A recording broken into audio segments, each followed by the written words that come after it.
Que peux-tu nous dire de cette rencontre entre Jules Verne et Nemo si tu devais pitcher ce livre que tu viens nous présenter ce soir? Waouh, quelle question! Merci, Qu'est-ce que je peux te je me suis dire donné du mal. de cette rencontre, c'est ça? Elle est imaginaire parce qu'en fait, elle ne s'est pas passée réellement, donc déjà ça, je peux le dire. Après évidemment, en lisant mon livre, on a l'impression peut-être que ça s'est réellement passé. C'est toute la magie de l'écriture. J'ai essayé d'écrire une histoire assez, palpitante, qui, tienne en haleine le lecteur. Je pense qu'avec les premiers retours, en tout cas, ils s'en plaignent pas, donc je pense avoir réussi ce pari. Je sais pas, j'essaie de trouver une troisième chose, mais pour l'instant, ça vient pas. Alors, je vais laisser la parole à Jean-Baptiste. Et si tu devais pitcher le livre sur l'histoire en tant que telle, ça Alors commence oui, bah, comment? je vais raconter. On peut dire quoi? Oui. Alors, on est en 1882, on est à Amiens où Jules Verne vit. Et à côté de chez lui, en fait, Jules Verne est aussi un grand romancier, mais aussi un acteur, enfin un auteur de théâtre. Et une comédienne qui joue dans sa pièce va mourir juste à côté du théâtre. Et le meurtrier envoie des lettres au journal de l'époque pour revendiquer ses crimes, et il signe du nom de Nemo. Voilà le pitch de mon roman. On va creuser tout ça sans trop en dire. On va évidemment faire très attention de ne pas vous gâcher le plaisir. Et toi, Jean-Baptiste, que trouve-t-on dans l'ombre de l'archange? Des cadavres, principalement, mais de quoi parle ce livre? Certainement. C'est, pour faire simple, hein, c'est l'histoire d'un tueur à gages à la retraite, une espèce de légende qui est surnommé l'archange, hein, donc c'est lui qui donne son nom au titre.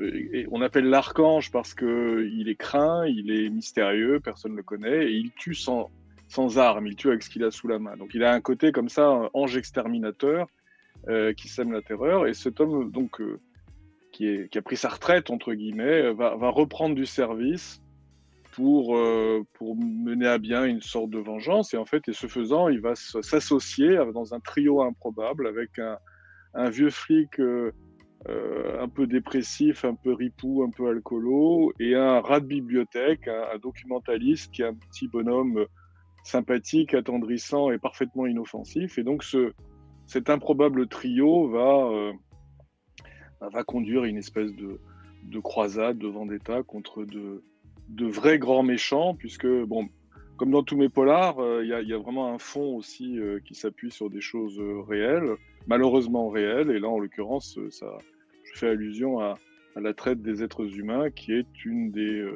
plus importantes activités aujourd'hui des milieux criminels, puisque je crois que c'est 6 milliards d'euros par an de bénéfices nets, ce qui est quand même pas mal.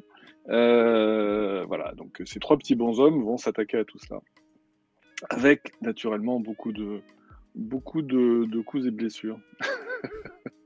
On va dire ça comme ça. On va en reparler, évidemment, pendant qu'on fait le ménage dans le chat. Mais oui, merci beaucoup, Oli, mais j'ai été moins gentil que toi. Au revoir, la personne qui nous dit des bêtises comme ça. Alors, il y a, à mes yeux, un gros point commun entre vos deux livres. Oui, j'en ai trouvé. je sais, j'y arrive toujours, c'est impressionnant. Ici, pour moi, c'est l'association improbable de personnages hauts en couleur. Parce que ça, dans vos deux livres, on les retrouve. Céline, un flic, alors moi je l'ai qualifié d'avant-gardiste, je sais pas si tu es d'accord. Ah oui, complètement. Un Complètement, brillant on a un peu journaliste. d'avance avec la chronologie, on va dire. Un petit peu d'avance, un brillant journaliste. Et puis Jules Verne, ça t'apporte quoi au moment de raconter des histoires captivantes, de mêler ces personnages hauts en couleur? Moi, j'aime bien, je suis comme Jean-Baptiste, j'aime bien les trios improbables. Je trouve qu'il y a une dynamique délicieuse. Enfin, c'est vraiment intéressant de travailler avec trois personnages. J'avais déjà fait la chose, travailler avec trois personnages dans le crâne de Saint Jean-Baptiste. Tiens, Jean-Baptiste, tu vois, on le fait pour son temps. Et j'avais beaucoup aimé. Voilà, développer trois personnages. J'aime bien travailler sur les différences, la psychologie très très différente des personnages. Donc on va voir évidemment le policier, le commissaire de police qui s'appelle Gaston Chastagnol, qui est un bricoleur avant-gardiste. C'est vrai qu'il a pas mal d'avance par rapport à la police scientifique. Il a, en tout cas, moi je pense, au moins 20 ou 30 années d'avance. C'est une parenthèse dans l'histoire d'Amiens et de la police amiénoise. C'est plutôt un flic de terrain, c'est quelqu'un qui est assez caractériel, a vraiment un caractère un peu de cochon. Jules Verne, lui, pas du tout, il est assez sympathique et il n'a rien du tout d'un flic de terrain. Lui, c'est plutôt un homme réfléchi qui va travailler évidemment à l'écriture de ses romans, même si j'ai un petit peu triché parce que le véritable Jules Verne était un réel aventurier. C'est-à-dire que c'est un très très bon marin, ça aussi on ne le sait pas beaucoup. Il aimait autant écrire que le grand air et la navigation. Et puis un troisième personnage qu'on va découvrir, qui est assez timide au début et qui va se révéler ensuite, mais je ne voudrais pas spoiler l'aventure. Voilà. Non, surtout pas gâcher. Mais on voit ces rencontres improbables. Et ce Jules Verne, on va y revenir. Jean-Baptiste, de ton côté, oui. Un assassin sociopathe, un flic ripou, je caricature, mais comme ça on n'en dit pas trop non plus, et un archiviste peu aventureux. On va le dire comme ça. Pourquoi ce trio ? Pourquoi ce trio ? D'abord parce que je pense que dans la vie, ça fonctionne comme ça. C'est-à-dire qu'on est toujours amis avec des gens qui ne nous ressemblent pas. C'est vrai ça. Moi, les gens qui me ressemblent m'insupportent, d'une façon générale. Et souvent, on déteste chez autrui les défauts qui sont les nôtres et on apprécie les qualités qui nous manquent. Donc, je pense que c'est assez logique. Dans la vie, très souvent, on se réunit comme ça avec des gens qui ne nous ressemblent pas. D'une part, et d'autre part, ça permet des dialogues souvent savoureux parce que on va avoir c'est du théâtre finalement, c'est vrai que cette dimension théâtrale du roman est importante. J'entendais l'autre jour une émission sur Pagnol qui disait que finalement il y a dans le roman une partie théâtrale qui est très importante, c'est les dialogues, et quand on loupe ça, en général, on a loupé le bouquin. Donc avoir des personnages très typés, ça permet d'avoir des dialogues savoureux. Et puis c'est une question d'écosystème, c'est-à-dire que comme on a des personnages très différents, on a une palette de comportements et de réactions possibles qui nous permettent d'avoir toujours la bonne réaction. Alors que si on a un seul personnage, c'est plus difficile qu'il puisse être pertinent à tout moment, à moins de créer un personnage qui soit finalement soit une espèce de surhomme parfait, ce qui est ridicule, soit un personnage incohérent. Donc ça permet effectivement d'avoir plusieurs leviers et puis de désennuyer, si je puis dire, le lecteur, parce que c'est un peu gonflant quand on a toujours le même personnage qui sait tout, qui voit tout, qui comprend tout. Non, c'est fatigant. Parce que c'est pas vrai, encore une fois, ça marche pas comme ça. Et même si on écrit des choses qui sont pas réalistes, on s'en fout, on n'écrit pas la réalité, on invente des histoires. Mais il faut qu'à l'intérieur de l'univers qu'on a créé, il faut que ce soit cohérent. Il faut qu'il y ait une espèce de logique interne, de cohérence interne. Et je pense qu'avoir des personnages comme ça facilite cette cohérence. Puis c'est plus marrant à écrire. Bon, pour faire ça. C'est plus marrant, et ça aussi, on va en parler de l'humour. Comment, par exemple, Céline, toi, tu fais pour créer ces personnages ? Est-ce que tu vas chercher chez tes proches des caractéristiques que tu pourrais mettre ? Il y avait Jules Verne, mais on peut lui rajouter un petit quelque chose par-ci, par-là. Oui, alors on va parler de Jules Verne. Bon, pour écrire sur Jules Verne, j'ai beaucoup lu sur lui, j'ai beaucoup lu ce qu'il écrivait, et j'ai pas mal lu sa correspondance pour essayer au plus proche de ne pas le dénaturer davantage, c'est-à-dire de me dire si, utiliser une expression qu'il avait utilisée, et puis cerner sa psychologie. Donc déjà, c'est ça un peu la difficulté de travailler sur quelqu'un qui a réellement existé. Moi, je viens un peu de l'histoire, donc j'ai pas eu envie de partir dans l'imaginaire complet, et même au contraire, je me suis appuyée sur des connaissances assez solides de Jules Verne. Par contre, les deux autres sont des inventions. Alors, pour inventer un personnage, je ne me rends pas compte, mais en fait, je suis une vraie éponge et je vais créer des personnages qui sont des mosaïques, et non pas une personne en particulier, mais plutôt une mosaïque de personnages que je vais assembler. Physiquement, il a les caractéristiques d'un tel que je connais, moralement, ce trait de caractère avec celui-là. Et progressivement, la psychologie et le portrait physique et moral des personnages se dessinent au fur et à mesure. Et tu me Mais disais par comme tu le exemple disais, oui, Gaston Chastagnol, tu disais pour aller oui. chercher son nom, tu peux nous raconter? C'est Ah super marrant oui, alors, comme ben, anecdote. je suis toujours en train, je pense que c'est comme toi Jean-Baptiste, en fait, on est toujours en train d'écrire même quand on n'écrit pas. C'est-à-dire ben oui, on est toujours en train de regarder, le monde et puis, de prendre une expression ou de la noter ou de la réserver dans sa tête en se disant: «Tiens, ça sera pour plus tard» et moi, je me balade pas mal en baie d'Authie. En fait, j'habite, voilà, à Berck-sur-Mer. On a une belle baie, hein, qui est une petite réplique de la baie de Somme et dans cette baie, en fait, il y a, près de chez moi, près même de mon lycée, une stèle avec, à la mémoire de Gaston Chastagnol. Et je me suis arrêtée parce que j'étais en train de marcher. J'ai dit, ah mais quel nom magnifique! Là, j'ai le prénom et j'ai le nom de mon personnage. J'ai trouvé que ça sonnait bien à l'oreille, Gaston Chastagnol. Donc, c'est hélas quelqu'un qui a vraiment existé, qui était interne des hôpitaux berquois. On a des hôpitaux de Paris, mais bon, à Berck. Et le gars connaissait pas sans doute les marées et est allé à la chasse aux canards dans la baie et a été surpris par la marée. Et c'est pour ça qu'on a cette stèle qui nous rappelle que la baie est dangereuse. Et voilà comment j'ai trouvé le nom et le prénom de mon héros. Et c'était la première fois que c'était pratiquement une évidence. Voilà. Et toi, Jean-Baptiste, l'archange par exemple, est-ce que tu le connais? Est-ce que c'est toi, l'archange? On ne sait jamais. Ouais, Est-ce c'est que une tu bonne vas question. chercher des Alors, traits de caractère de gens que tu connais? Comment tu crées des personnages, alors, notamment celui-là? d'une façon générale, je crée rien du tout. C'est-à-dire que ça s'impose à moi d'une certaine façon. Et j'ai vraiment, ça fait très très longtemps que j'écris depuis que je suis tout gamin. Et pour moi, j'ai pas appris à écrire, désappris à écrire, si je puis dire. C'est-à-dire que j'ai appris à laisser quelque chose dans ma tête, prendre les commandes et écrire à ma place. Moi, quand j'essaie d'écrire quelque chose que je veux écrire, en général, c'est très mauvais. Je laisse les commandes à celui qui, dans ma tête, sait écrire. Et donc, je découvre les personnages, etc. Et très souvent, j'ai des surprises. Je décide pas de pas grand-chose. Quant à l'archange, je dois, l'honnêteté me commande de reconnaître que c'est probablement le personnage qui me ressemble le plus. Il y a chez lui quelque chose, effectivement, une espèce de flegme qui est le mien, j'avoue. Et puis surtout une espèce de côté un peu ours, de timidité, d'associabilité, qui est la mienne, j'avoue. Je suis pas là. J'ai choisi de faire de la communication, hein, j'ai été dire com toute ma vie quasiment et consultant. Je pense que j'ai choisi de faire travailler dans la com parce que c'était thérapeutique. Voilà, moi je suis plutôt un taciturne, même si je suis bavard.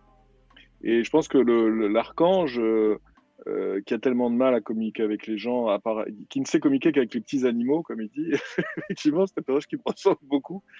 Euh, et c'est vrai il a une approche des problèmes qui me plaît bien, c'est-à-dire une façon de faire le nettoyage par le vide, qui est une tentation, j'avoue, qui m'effleure assez souvent dans une journée, plusieurs fois.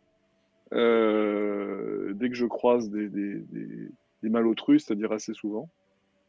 Mais voilà, l'avantage de la littérature, c'est que j'ai pas besoin de passer à l'acte. Je délègue ça à des personnages. Tu fais bien de Là, par préciser quand exemple, même. voilà, par exemple, c'est vrai, ces derniers temps, là, j'ai très très envie d'être l'archange depuis quelques jours, hein. Et voilà. Mais donc c'est vrai que je le suis pas. Donc je pense que il y aura peut-être une suite parce que là, je pense que ça s'impose. Il y a de quoi faire. Il y a de quoi faire, je pense. Céline, il y a une question pour toi de Son Jong-ku. Longue question, mais très intéressante toujours. Quand on reprend une personne existante, comme Jules Verne, comment s'assurer de ne pas être à côté de la personnalité de celle-ci? N'y a-t-il pas un risque de l'humaniser d'une manière trop différente? C'est pas simple de trouver des documents qui définissent clairement l'homme qu'était Verne, je présume. Oui, c'est compliqué. C'est compliqué. En fait, c'est le travail qui s'impose à chaque auteur qui veut raconter une autobiographie, voilà, qui veut travailler sur un personnage, une personne existante. Moi, j'ai essayé de lire, enfin, c'est ce que j'expliquais, de m'imprégner au plus près de la personnalité de Jules Verne. Et au bout d'un moment, je me suis dit, là, il faut que j'arrête parce qu'il y a également une part de roman qu'il va falloir que j'accepte. C'est un personnage aussi de roman et je ne peux pas faire un copier-coller parce que finalement, même lui-même, il ne savait pas qui il était. Enfin, c'est compliqué de savoir qu'il y a une personne. Moi, je pense à moi, qui suis-je? Enfin, voilà. Donc, au bout d'un moment, je me suis lancée en me disant, bon, ben, voilà, advienne que pourra et on y va. Et, et ensuite, c'est un Jules Verne, c'est une interprétation, c'est un héros de roman. Voilà, j'ai fait de Jules Verne un héros de roman. C'est pas plus compliqué que ça. Alors, Jean-Baptiste, de l'action, pas vraiment de pincettes. Un tueur, on en a un peu parlé au croisement. Alors moi j'ai mis entre John Wick, Léon, MacGyver, on sait pas trop. Dont on découvre, et ça c'est intéressant évidemment, et ça va intéresser les gens qui nous écoutent, on découvre ses pensées, son parcours. Tu voulais nous offrir un page-turner, j'ai l'impression. Ça se lit très très vite. Oui, c'est vrai que j'avais envie de. Bon, moi, mon personnage, bon, j'écris pas que du polar, mais quand j'écris du polar, en général, c'est avec le personnage qui s'appelle Thomas Fiera, donc qui est un détective voilà, qui est impliqué dans tout un tas d'affaires diverses et variées.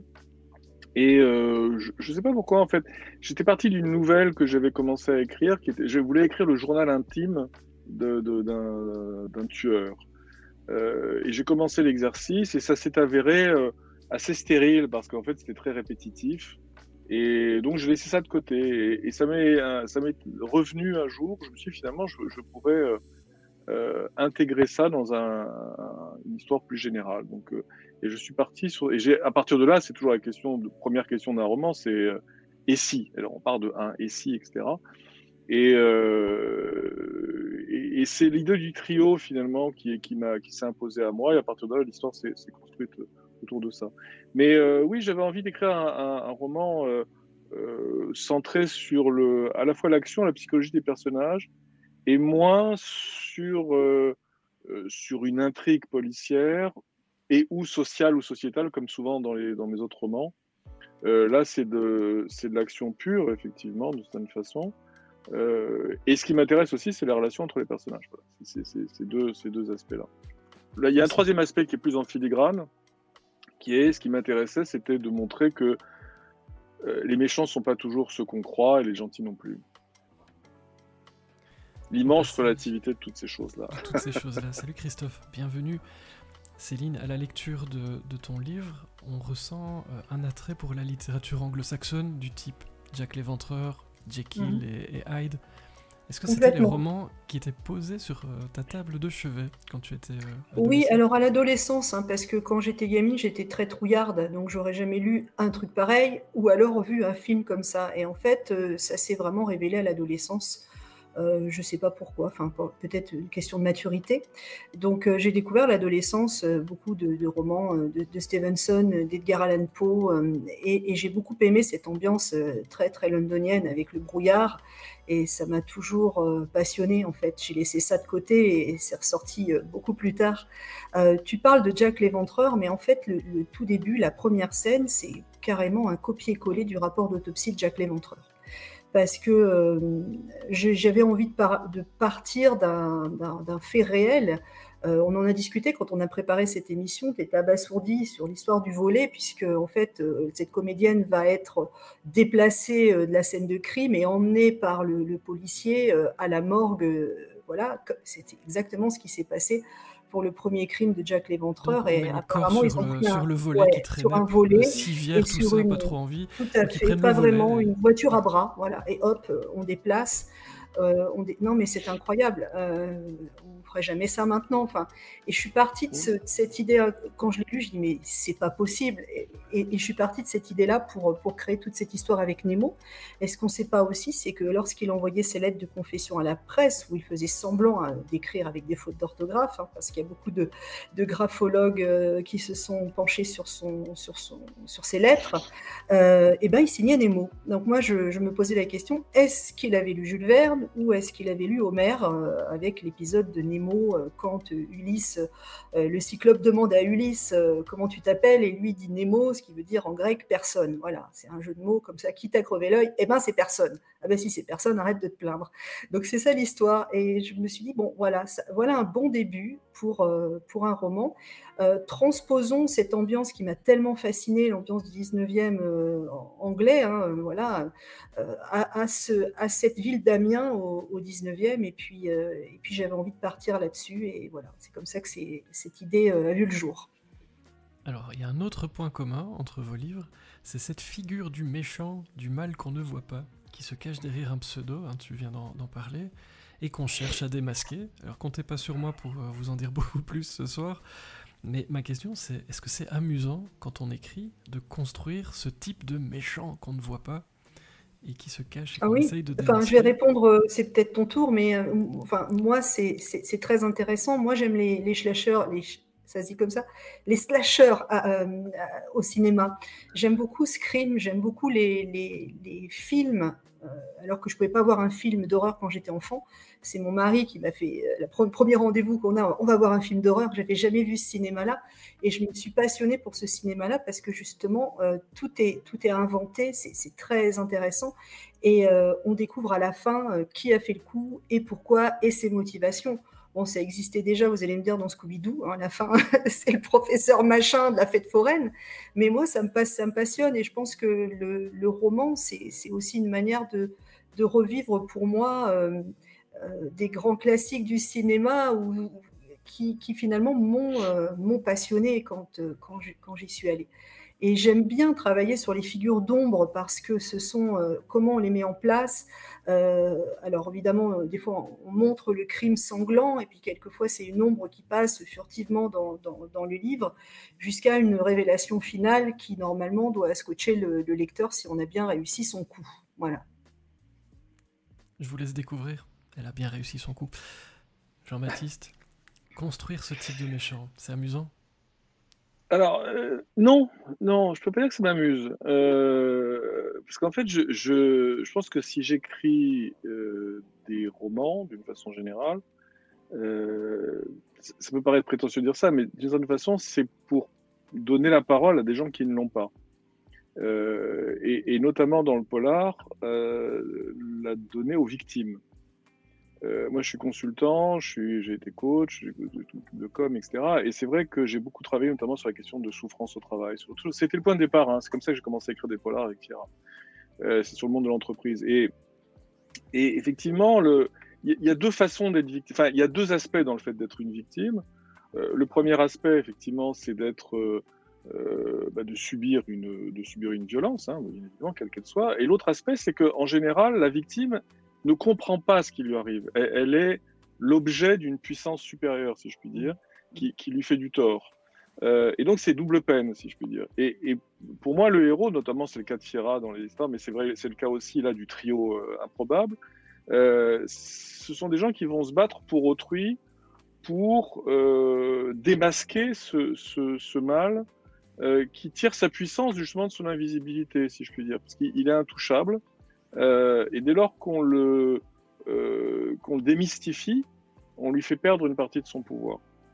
Et ça peut paraître très puéril comme façon de formuler les choses, mais je parle vraiment de méchants, parce que je suis resté très enfantin par rapport à ça. Il y a les gentils et les méchants, et je déteste les méchants. Quand j'étais gosse, j'étais un premier de la classe binoclard qu'on emmerdait jusqu'à plus de pouvoir. Et un jour, je me suis retrouvé à 100 kg, 1m85 et une bonne droite. Et j'ai découvert qu'on pouvait arrêter de m'emmerder. Et Le justicier, c'est ça? Non, ça, justicier, je me suis dit d'un seul coup, maintenant ça suffit, quoi. Voilà, ça suffit, ça suffit. Et donc, d'une façon générale, j'ai tendance à me mêler de ce qui me regarde pas, parce que je considère que précisément c'est pour ça que ça me regarde. Et j'ai tendance effectivement à écrire des personnages qui font la même chose, parce que je trouve que les méchants ne sont méchants que parce qu'ils s'attaquent à des gens faibles en général. Voilà. Donc cette invisibilité pour moi ça crée pas le mystère ou le charme de Fantomas. Je pense que c'est surtout l'indice d'une lâcheté fondamentale. Et justement, je déteste les méchants, et je trouve il y a rien pour moi, il n'y a pas de romantisme du mal. Voilà, je trouve pas ça. Alors, moi, contrairement à toi, je trouve que les méchants sont aussi des fois porteurs d'une souffrance. J'essaye de décortiquer le processus qui les rend méchants.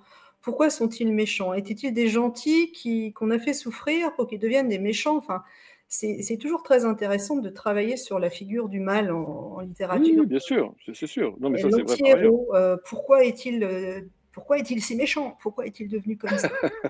Non mais oui, Il y oui. avait une publicité comme ça, si je Oui, me c'est ça. souviens. Ouais. Bah, moi, je Parce que, suis une fille de pub, hein. Pardon, de pub. mais c'est un autre sujet qui va vous intéresser, ça j'en doute pas une seconde.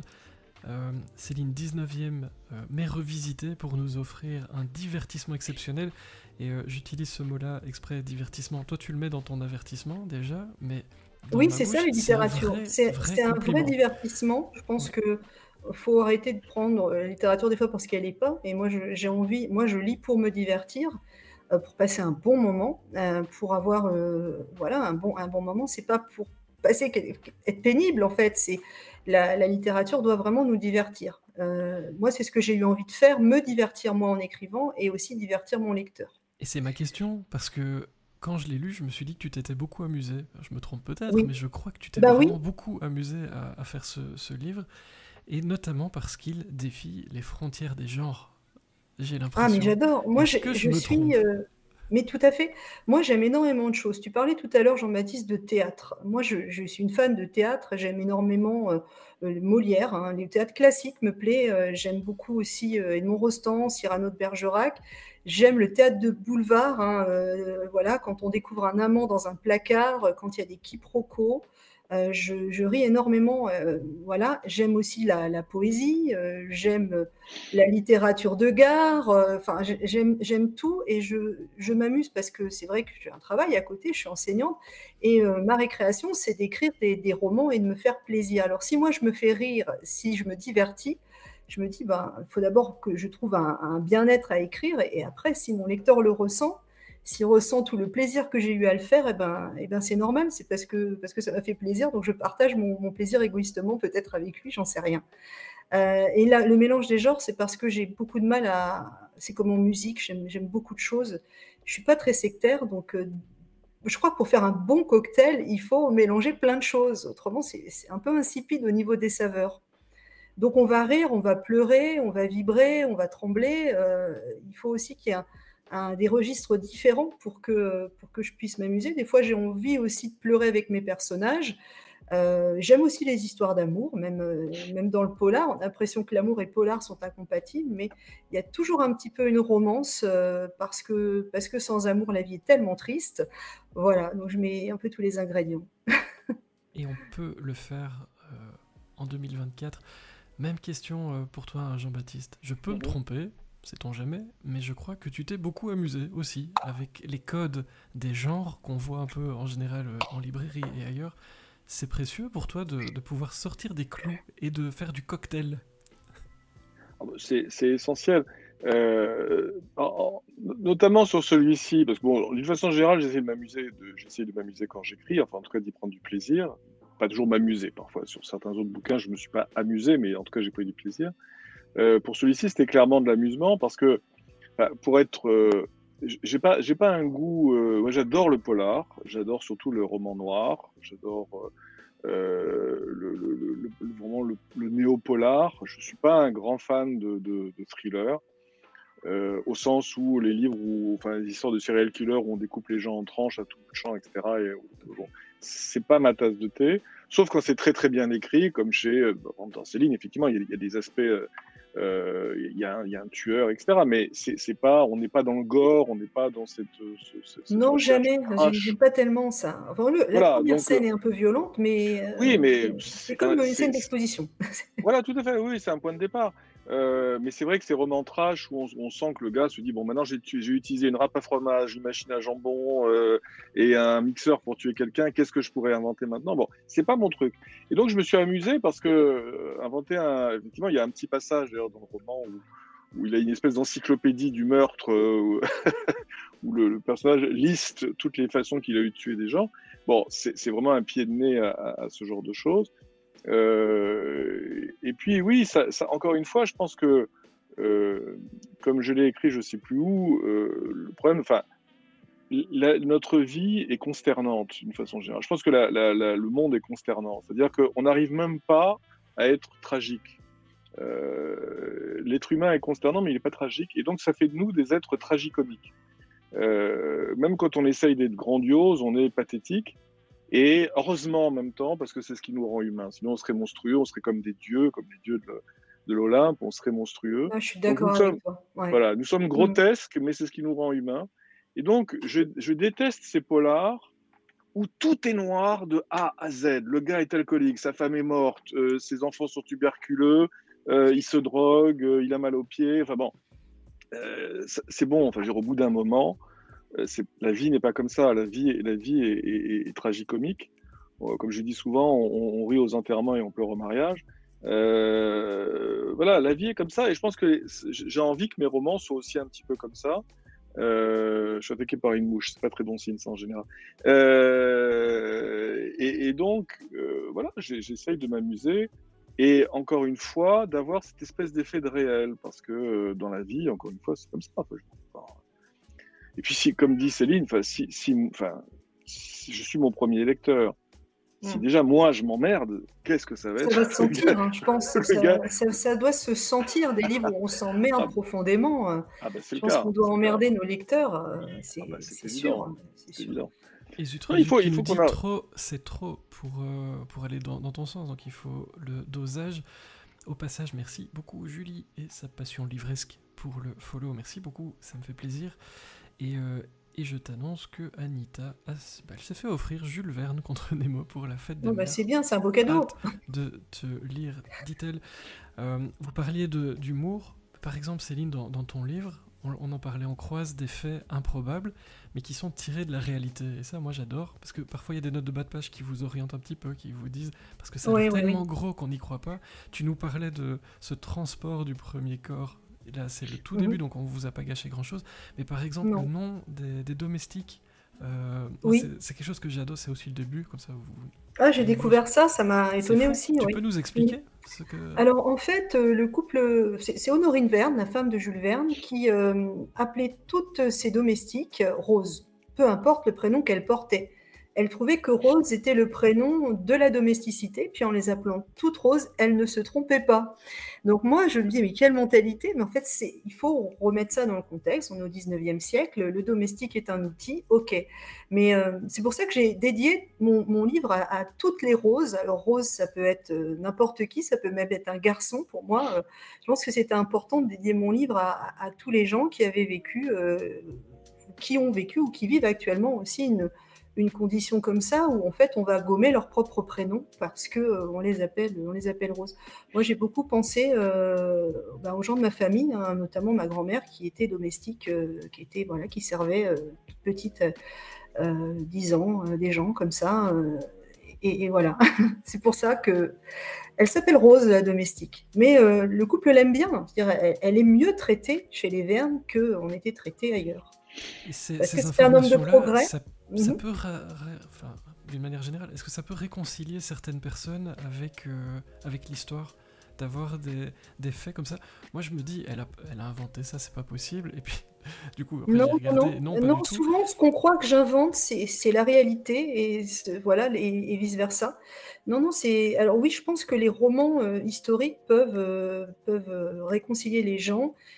Qui n'aiment pas l'histoire. Moi, je sais que j'ai mieux réussi en tant que romancière à passionner les gens avec l'histoire qu'en tant qu'enseignante. En tant qu'enseignante, je vois que je passionne, on va dire, 1 ou 2 élèves par an qui vraiment vont devenir peut-être passionnés ou qui vont avoir une pratique d'aller au-devant ou à la recherche d'histoire, alors que les lecteurs me disent, moi, je lisais pas de romans historiques, puis finalement, c'est en vous lisant, je me suis rendu compte que l'histoire, c'était pas pénible, et puis que finalement, c'était un arrière-plan, un arrière-fond de roman, et voilà, et puis sans s'en rendre compte, ils découvrent des trucs, alors sur Saint-Riquier, l'abbaye, mon premier livre, ou sur la société féodale, ça c'était le deuxième, ou sur l'histoire du crâne de Saint-Jean-Baptiste, ou sur Jules Verne. Là, vraiment, j'ai des retours en me disant, vous me donnez envie, j'ai jamais lu Jules Verne, mais en lisant votre livre, j'ai envie de découvrir ce qu'il a écrit. Et beaucoup ont ressorti ou vont acheter ou ont acheté, m'ont dit, des romans de Jules Verne.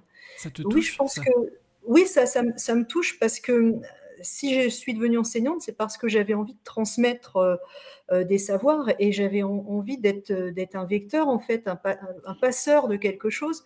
Et je me rendais compte que j'échouais plus que j'échoue encore même maintenant, plus que je réussis. Et j'ai l'impression qu'avec le roman, je réussis presque à coup sûr. Et ça me fait plaisir parce que je me sens utile un petit peu. Et je me dis que ces connaissances peuvent être transmises de manière différente, par le biais, je pense, toujours du jeu, du plaisir, de la découverte ludique, ce qu'on a peut-être perdu dans l'éducation, peut-être qu'on a perdu ça dans la transmission de l'histoire au sein de l'éducation nationale, parce qu'on court après les programmes, parce qu'on court après les examens, et qu'il faudrait peut-être remettre ce plaisir-là au centre de la classe, quoi, tout simplement.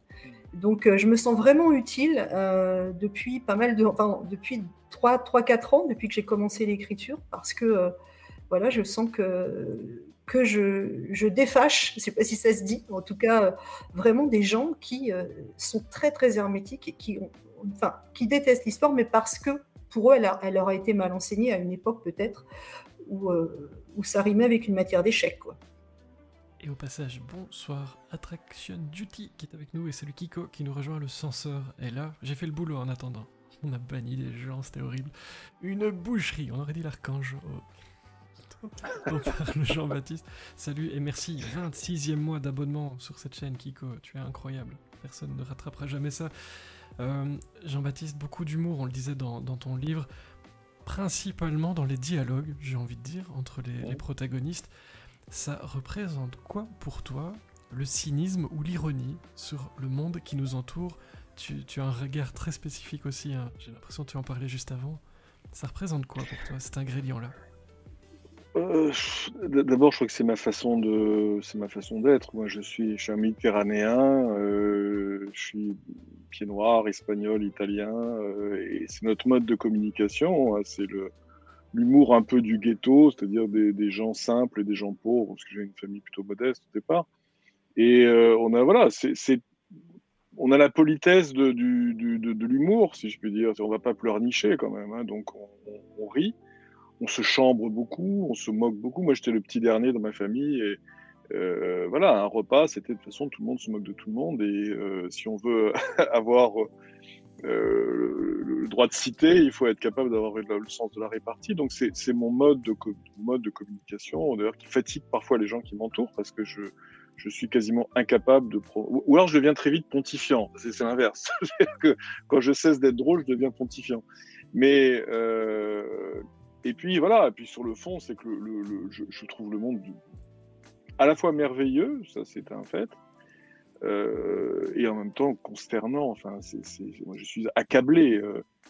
C'était Barbet d'Aurevilly qui, à propos de Gustave Mirbeau, disait cet homme se lève désespéré et se couche furieux. Je me sens assez proche de ça. Et pour pas être insupportablement désespéré ou insupportablement furieux, il faut mieux avoir le sens de l'humour, parce que sinon on devient un emmerdeur, un râleur, un grincheux, et j'ai pas envie d'être ça, tout simplement, parce que c'est pas drôle. Et liberté totale dans les livres, ou bien est-ce que tu t'interdis des choses dans cet humour, ce regard sur la société, des choses qui te rendent furieux ou désespéré? Je m'interdis rien du tout. Je m'interdis rien du tout. Si ça dérange quelqu'un, il va se faire cuire un œuf. C'est très simple. Celui qui n'est pas content referme le bouquin, il va se faire cuire un œuf. Et c'est vrai pour mes lecteurs, c'est vrai pour mes éditeurs, c'est vrai pour les critiques. Si quelqu'un n'est pas content, il va se faire cuire un œuf. J'écris pas pour faire plaisir aux gens, j'écris pas pour faire...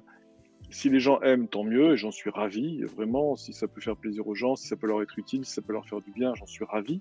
Voilà, le plus beau compliment qu'on m'ait fait une fois, c'est un lecteur qui m'a dit « Vos bouquins devraient être remboursés par la Sécu ». Voilà, c'est vraiment, ça m'a fait un grand plaisir. Mais je cherche pas à plaire. Je m'en contrefous. Voilà, d'ailleurs, je pense que plus on cherche à plaire, plus on fait le caniche, plus on essaie de faire le beau comme ça pour courir après le lecteur, moins on y arrive. Enfin, il y aurait quelque chose comme ça d'un petit peu pathétique. Puis franchement, pour être un peu cru, je pense que c'est pareil. Enfin, on touche 90 centimes par bouquin. Avant d'acheter une Maserati, il faudrait vraiment en vendre quelques-uns. on fait pas ça pour gagner de l'argent, on fait ça parce que ça a du sens pour nous. Quel sens ça aurait de se censurer, de tricher, de faire semblant? Enfin, c'est Oui, il faut absurde. être sincère, hein. Moi, je pense que Oui, si on n'est pas sincère, le lecteur va d'abord le sentir, va lui dire, va sentir qu'on lui raconte voilà, quelque chose qui n'est pas authentique. oui, Et je pense que quand on se force, ça marche jamais. Enfin, bien sûr, moi, bien c'est sûr. vrai que je vois pas enfin, pourquoi j'écrirais quelque chose qui n'est pas sincère et qui n'est pas Oui, authentique. oui, ça n'aura aucun sens. Ça n'aura aucun Oui, sens. ouais, complètement.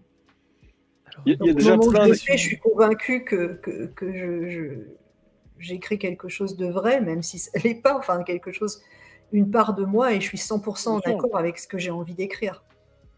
Être Quand on n'est pas sincère. sincère, on n'est pas bon.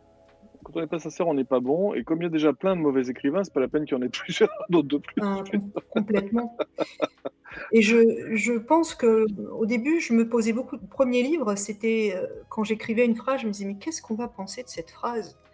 Et ça s'est pas trop vu parce que je pense que c'est un livre qui se passe dans une abbaye et qui la vie est réglée, mais progressivement j'ai senti dès le deuxième que tout à coup je déchirais quelque chose et que je lâchais les chevaux et que j'étais complètement en phase avec moi, et j'ai arrêté de me poser la question de savoir ce qu'on allait penser de cette phrase.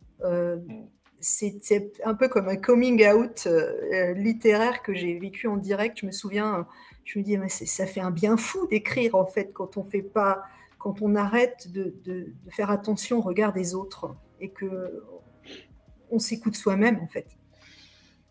Et moi j'écoute aussi les gens qui sont dans le chat au passage, parce que ça fait du bien. Et David qui nous dit, pour revenir sur quelque chose dont on parlait juste avant, je confirme ce que dit Céline, j'ai aimé et redécouvert l'histoire à travers ces romans. Moi, qui suis hermétique au polar historique Ouais, d'une mais manière ça, on générale, me le donc dit, ça me ça fait fait du énormément bien. plaisir. Je pense que c'est un des plus beaux compliments. Celui-là me fait énormément plaisir. Et quand quelqu'un de malade me dit j'ai oublié ma maladie l'espace de ma lecture, ça, à chaque fois, j'en chiale en fait. Ça me bouleverse parce que je trouve que euh, c'est très important d'être auteur pour ça. C'est-à-dire, peu importe combien on gagne, peu importe si ça va marcher ou si c'est juste pour un livre ou pour 10, mais quand on est capable de faire ça, ça n'a aucun prix, c'est splendide. Moi, voilà, je suis Mais très ce que heureuse de... touchent les auteurs choque toujours autant, hein, dans le chat, hein, On puisque m'a dit 10%, enfin ça dépend du contrat, mais c'est en fonction, je pense que c'est entre 8 et 12% du prix du livre. Mm. Donc il faut en vendre beaucoup pour toucher beaucoup. oui, vraiment beaucoup. Allez, une petite habitude ici dans la boîte, c'est l'anecdote cocasse. Parce que les gens adorent ça. Pouvez-vous nous raconter une anecdote cocasse sur votre parcours dans le monde trépidant des livres? On est en train d'en parler. Ça peut être avec les lecteurs, avec les éditeurs, dans les salons, par exemple. Jean-Baptiste, as-tu une anecdote qui te vient comme ça spontanément? Oui, enfin là comme ça, non, mais c'est un peu con pour le coup parce que c'est ce qui me vient en premier, mais c'était un de mes premiers salons, c'était au salon de Saint-Louis en Alsace. Et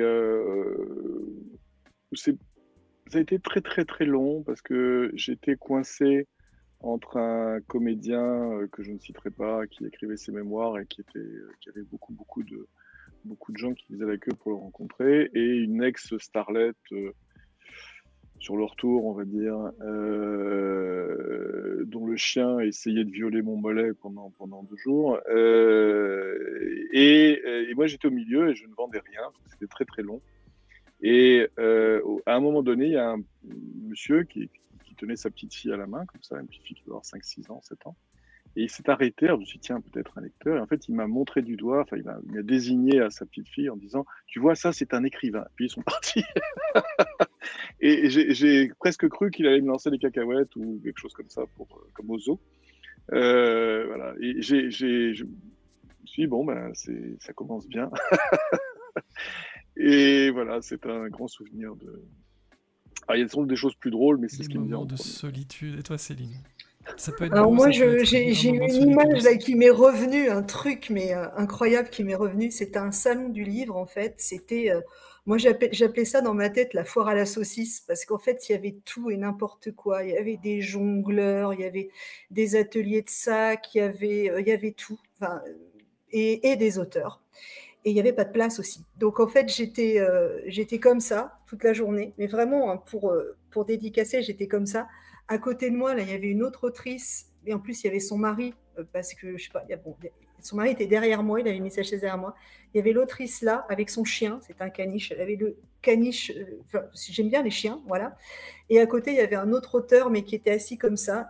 Et devant, il y avait l'atelier de sac, et en fait, les gens posaient leur cul sur ma table. Et je me disais, mais qu'est-ce que je fais là? J'étais comme ça toute la journée, mais j'ai tenu le coup parce que c'était un engagement, il fallait le faire. Et puis, il y avait au-dessus de moi, de temps en temps, il y avait des massues, des jongleurs qui balançaient le truc. Voilà, donc c'est vrai qu'il y a des fois des salons du livre qui sont complètement improbables, et j'avais accepté ce salon-là, et c'était folklorique, quoi. Je confirme. Ah oui, ça peut être très très folklorique, mais on adore ça. Alors, on veut le nom de la starlette dans le chat, je sais pas si tu le donnes. À mon avis, non. Non. Ben non, je Bien serais, essayé, courtois. Bien essayé, Oli Oli. Mais oui, bien essayé. J'avais envie qu'on aborde un sujet que je trouve très important. Céline, on va commencer avec toi. Hein. Les femmes, pour revenir à tes personnages, tu brosses une condition féminine de l'époque assez, voire très, 19e. très sombre, 19e. Est-ce que tu peux nous en dire quelques mots ce soir pour voir dans quoi on va plonger avec ce livre? Oui, on va parler par exemple de la nièce de Jules Verne qui s'appelle Claudine, hein, qui veut être infirmière, et déjà c'est compliqué parce que, enfin, elle aurait peut-être voulu être médecin, mais elle ne peut être qu'infirmière, et on lui dit qu'une femme n'est bonne qu'à vider le bassin, parce qu'une femme est douce, c'est beaucoup plus douce qu'un homme, donc oui, une femme peut soigner, peut pas soigner, hein, peut assister le médecin pour soigner. Ensuite, j'ai découvert en faisant des recherches que le port du pantalon était complètement interdit, et que si une femme mettait un pantalon, elle pouvait être arrêtée pour bonne mœur ou travestissement, et elle avait une belle amende au poste. Que lorsque les femmes trompaient leur mari, elles aussi pouvaient faire de la prison, et les maris avaient une remontrance. Enfin, c'était vraiment assez terrible, ce 19e, pour la condition féminine. Il n'était pas bon être une femme au 19e siècle. Voilà, puis plein d'autres petites choses comme ça qui font que peut-être que Jules Verne va ouvrir les yeux sur la condition féminine, parce qu'on le disait assez novateur, et en fait pas franchement, parce qu'il n'a jamais accordé non plus un personnage féminin à ses romans. Il y a sauf peut-être Le Rayon Vert d'ailleurs, où là on a une héroïne qui fait une belle croisière avec ses oncles. Bon, voilà, il commence un petit peu à penser que la femme peut être digne d'être un personnage de roman, mais c'est pas lui. Hein, je veux dire, c'était la société, et je pense que c'est intéressant de rappeler ça, voilà, de faire évoluer des personnages, et de rappeler quelle a été notre condition. L'égalité. Donc femme domestique, c'est encore pire que tout. Hein. Ah oui, là on découvre des choses quand même dans ce livre, mais c'est toujours bien d'avoir une petite piqûre de rappel de là où on vient, de ce qu'on ne veut plus. L'égalité homme-femme chez l'Archange, c'est pas un vain mot, parce que dans ton livre, pas de distinction, hein, homme-femme, voilà, si c'est sur mon chemin, c'est sur mon chemin. Et dans ton livre, on croise des personnages féminins, alors pour résumer, on va dire assez badass. Luce, Macha, Bérénice, oui, même Bérénice. Pourquoi ce choix de personnages féminins très très très badass, comme on dit chez moi? Pour ceux d'entre vous qui connaissent mes autres bouquins, donc Les Aventures de Thomas Fiera, c'est la même chose. Hein. Il a sa fine équipe avec Adélaïde, par exemple, et Manu. Pourquoi? Parce que c'est la réalité. Je pense que les femmes sont beaucoup plus courageuses et plus fortes que les hommes. Je pense que les hommes sont des grandes gueules. On est fort physiquement, en général. Enfin, on a une force, une puissance, on va dire, musculaire. Sociologiquement, on nous oblige à être des gros méchants qui pleurent pas. Voilà. Mais la plupart des hommes sont des couilles molles, si vous me permettez l'expression. Ils sont brutaux, parfois. C'est facile en plus d'être fort vis-à-vis d'une femme. Genre, ça mange pas de pain, hein. On voit ça avec tous les problèmes de féminicide, etc. Mais tous les mecs que j'ai rencontrés qui maltraitaient les femmes, en général, se déballonnaient dès qu'ils étaient face à quelqu'un qui avait un peu de répondant physique.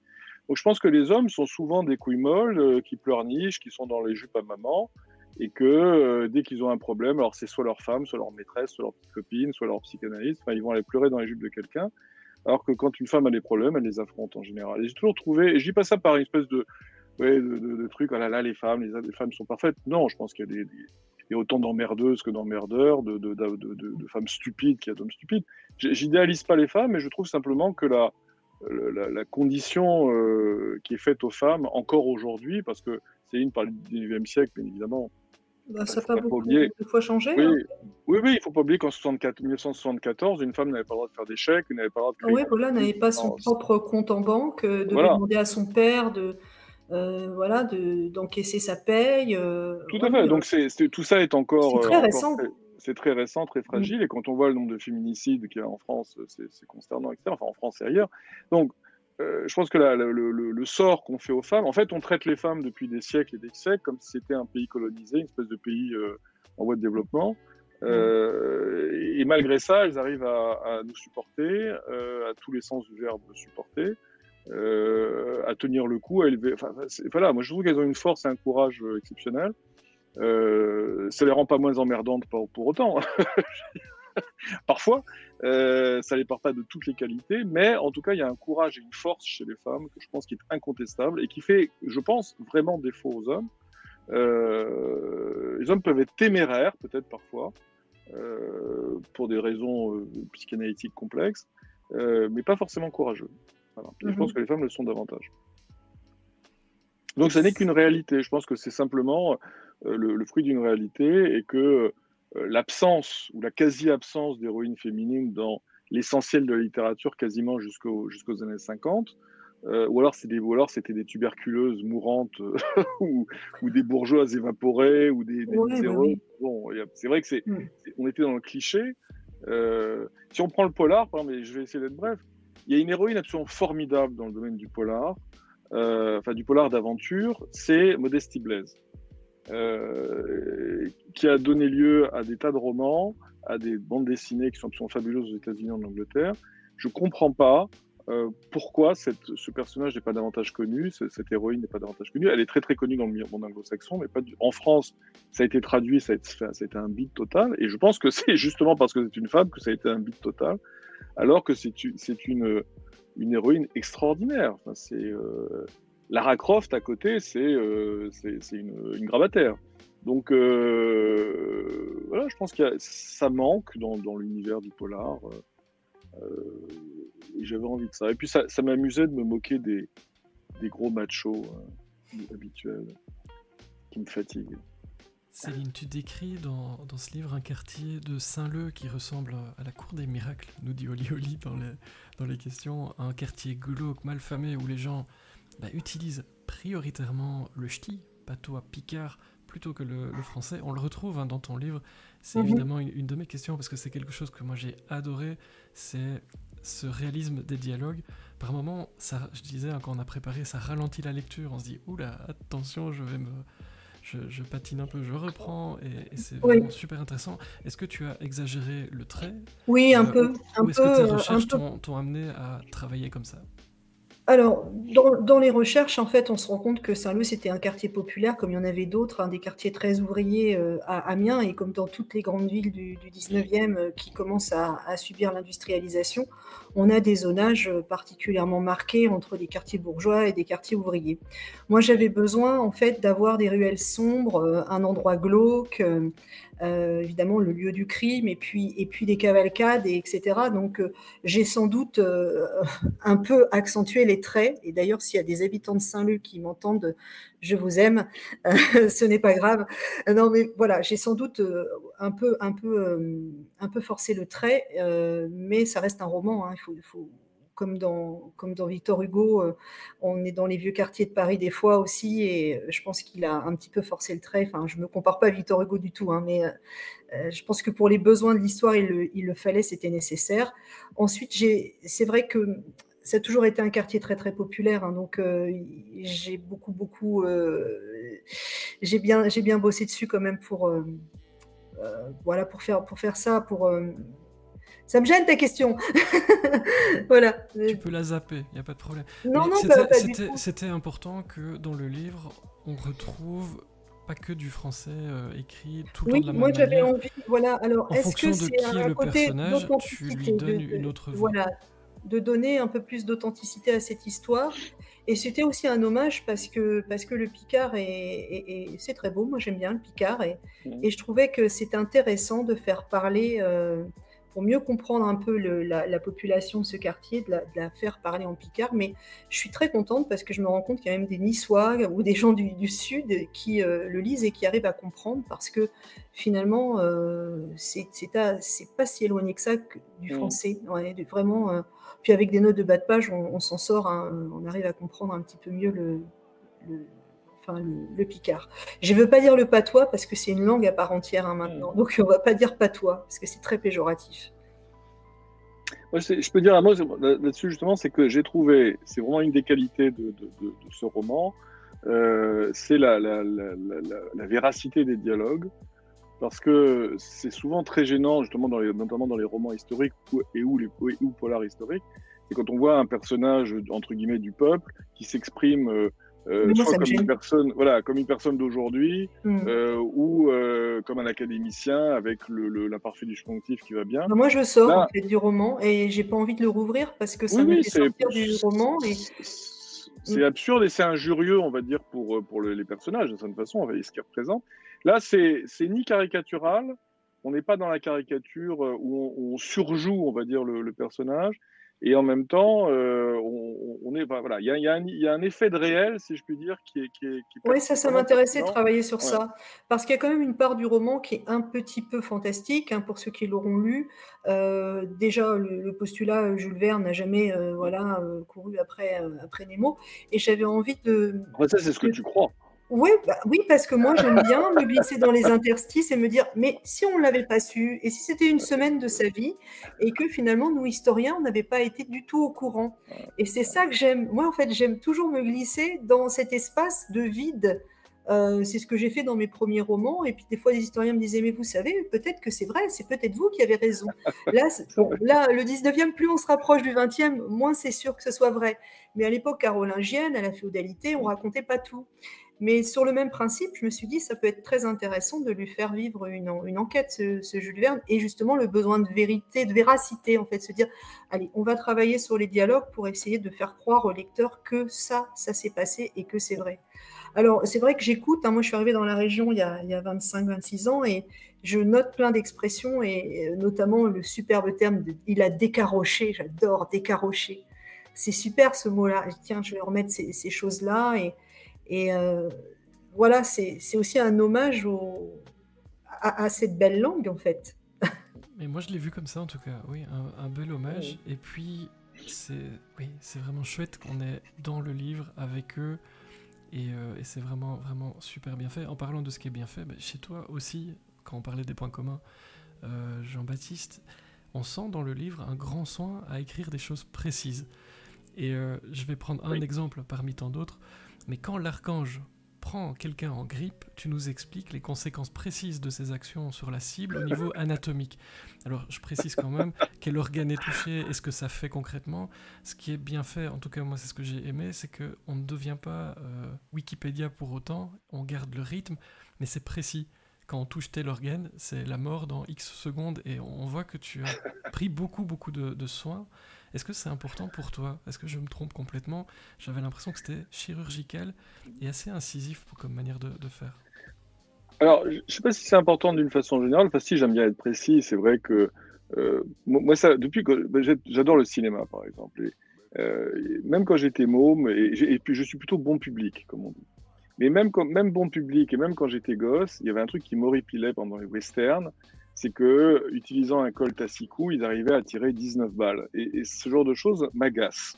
Parce que c'est absurde, et du coup, ça crée une incohérence, un peu comme ce que disait Céline tout à l'heure, qui te fait sortir de la fiction consensuelle dans laquelle tu évolues, en fait. Il y a une espèce de tricherie. Donc voilà, j'essaye d'être précis, effectivement, autant que faire se peut. Par ailleurs, c'était important dans ce roman-là parce que le personnage de l'archange, comme tu le disais tout à l'heure, est un sociopathe. Alors, bon, les gens qui liront le roman comprendront, c'est pas tout à fait un sociopathe, c'est un petit peu autre chose. Mais c'est quelqu'un qui est d'une très grande froideur technique par rapport aux choses.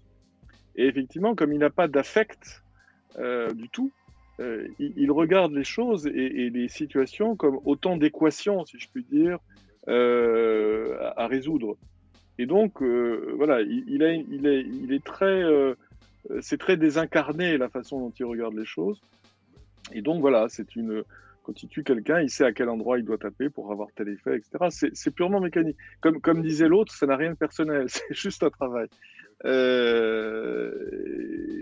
ça me paraissait important parce que justement, je ne voulais pas écrire quelque chose de gore, où il y aurait eu une espèce de plaisir malsain, on va dire, à la fois à raconter et à s'entendre raconter des horreurs. Ce qui m'intéressait, c'est qu'il y a cette froideur clinique